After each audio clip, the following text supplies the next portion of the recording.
ನಮ್ಮ ಕರ್ನಾಟಕ ರಾಜ್ಯದ ಜನತೆಯಲ್ಲಿ ಮತ್ತು ನಮ್ಮ ಭಾರತ ಸರ್ಕಾರದಲ್ಲಿ ಮತ್ತು ನಮ್ಮ ರಾಜ್ಯ ಸರ್ಕಾರದಲ್ಲಿ ನಾನು ಮನವಿ ಮಾಡ್ಕೊಳ್ಳೋದೇನೆಂದರೆ, ನಮ್ಮ ದೇಶ ಹಿಂದುಳಿದಕ್ಕೆ ಮುಖ್ಯ ಕಾರಣ ಏನಂದರೆ, ಈಗ ಅರ್ಹರಾದ ಅಭ್ಯರ್ಥಿಗಳು ಇರ್ತಾರೆ ರಾಜಕೀಯದಲ್ಲಿ, ಆದರೆ ಮುಕ್ಕಾಲು ಭಾಗ ಅವರ ಪದವಿಗೆ ಅರ್ಹರಾದವರಿಲ್ಲ. ಉದಾಹರಣೆಗೆ ಒಬ್ಬ PWD ಮಿನಿಸ್ಟ್ರು ಅಂದರೆ PWD ಬಗ್ಗೆ ಯಾರು ಗೊತ್ತಿರೋದು? ಇಂಜಿನಿಯರ್ಗಳಿಗೆ.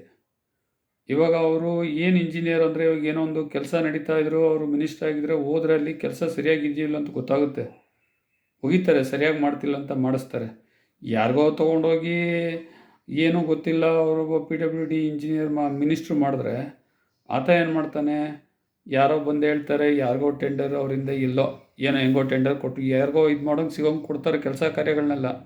ಆಗೇನಾಗ್ತದೆ, ಅಲ್ಲ ಆತ ಪರೀಕ್ಷೆ ಮಾಡೋಕೆ ಹೋದ್ರೂ ಅವ್ರಿಗೆ ಗೊತ್ತಾಗೋದಿಲ್ಲ ಏನು ನಡೀತಿದೆ ಅಂತ, ಏನು ಇಂಪ್ರೂವ್ಮೆಂಟ್ ಆಗುತ್ತೆ. ಅದಕ್ಕೆ ನಾನೇನು ಹೇಳೋದು, ಒಂದು PWD ಮಿನಿಸ್ಟ್ರು ಮಾಡಬೇಕು ಅಂತಂದಾಗ ಇಂಜಿನಿಯರ್ಗಳಲ್ಲಿ, ಚೀಫ್ ಇಂಜಿನಿಯರ್ಗಳಲ್ಲಿ, ರಿಟೈರ್ಡ್ ಇಂಜಿನಿಯರ್ಗಳಲ್ಲಿ ಎಲೆಕ್ಷನ್ ನಡಿಬೇಕು. ಈಗ ಲಾ ಮಿನಿಸ್ಟ್ರು ಅಂದರೆ ಯಾರು? ಕಾನೂನು ಯಾರು ಗೊತ್ತಿರ್ತದೆ?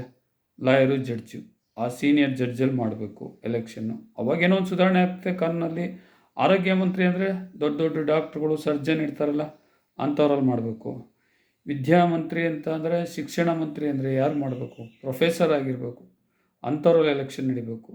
ಈಗಿದ್ದಾಗ ಏನಾಗ್ತದೆ ಅಂತಂದರೆ, ಆಯಾ ಕ್ಷೇತ್ರದಲ್ಲಿ ಸುಧಾರಣೆಗಳು ಕಾಣ್ಬರ್ತವೆ.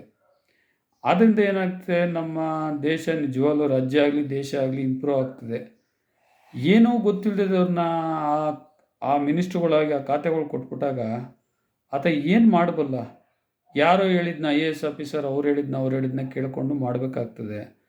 ಇದೆಲ್ಲ ನಿಜವಾಗ್ಲೂ ಹೇಳ್ತೀನಿ, ನಮ್ಮ ದೇಶ ಇಂಪ್ರೂವ್ ಆಗೋಕ್ಕಾಗಲ್ಲ. ಆವಾಗ ಏನಾಗುತ್ತೆ ಅಂದರೆ, ಯಾರ್ಯಾರು ಎಲೆಕ್ಷನ್ ನಿಲ್ಲಕ್ಕಾಗಲ್ಲ. ಅದಕ್ಕೊಂದು ಅರ್ಹತೆ ಇರ್ತದೆ, ಅದಕ್ಕೊಂದು ಗೌರವ ಇರ್ತದೆ. ಈ ರೀತಿ ಮಾಡಿದಲ್ಲಿ ನಿಜವಾಗ್ಲೂ ಹೇಳ್ತೀನಿ, ನಮ್ಮ ದೇಶ ಮುಂದುವರಿತದೆ. ಇಲ್ಲ ಅಂದರೆ ಏನು ಪ್ರಯೋಜನ? ಆಯಾ ಕ್ಷೇತ್ರ, ಶಿಕ್ಷಣ ಕ್ಷೇತ್ರನಾಗಲಿ, ಆರೋಗ್ಯ ಕ್ಷೇತ್ರ, ಆಯಾ ಕ್ಷೇತ್ರ ತಿಳಿದಿರೋರ ಬಗ್ಗೆ ಮಾಡಬೇಕು. ಇವಾಗ ನಮಗೊಂದು ಹಿಸ್ಟ್ರಿನೋ, ಎಕನಾಮಿಕ್ಸೋ, ಇಲ್ಲಾಂದರೆ ಫಿಸಿಕ್ಸೋ, ಕೆಮಿಸ್ಟ್ರಿನೋ, ಮ್ಯಾಥ್ಸೋ, ಇಂಜಿನಿಯರ್ಸ್, ಅದಕ್ಕೆ ಸಂಬಂಧಪಟ್ಟ ಲೆಕ್ಚರರೇ ಬರಬೇಕು, ಬೇರೆಯವ್ರು ಮಾಡೋಕ್ಕಾಗಲ್ಲ ಅಲ್ವಾ? ಅದೇ ರೀತಿ ಅದೊಂದು ಕ್ಷೇತ್ರ ಮಾಡಬೇಕು. ಲಾ ಮಿನಿಸ್ಟ್ರು ಇನ್ನೊಂದು ಅದಕ್ಕೆ ಸಂಬಂಧಪಟ್ಟವ್ರಲ್ಲೇ ಎಲೆಕ್ಷನ್ ಮಾಡಬೇಕು. ಈ ಥರ ಮಾಡಿದ್ರೆ ನಿಜವಾಗ್ಲೂ ನಮ್ಮ ದೇಶ ಸುಧಾರಣೆ ಕಂಡು ನಂಬರ್ 1 ಆಗ್ತದೆ. ಗೃಹ ಮಂತ್ರಿ ಮಾಡಬೇಕು ಅಂದ್ರೆ ಪೊಲೀಸಲ್ಲಿ ಡೆಪ್ಟಿ ಇವರಿರ್ತಾರೆ, DIG ಅಂತಾರೆ, ಯಾರಿರ್ತಾರೆ, ಅಂಥವ್ರಲ್ಲಿ ಮಾಡಬೇಕು. ಈ ಥರ ಮಾಡಿ ಅಂತ ಕೇಳ್ಕೊಳ್ತೀನಿ ನಾನು.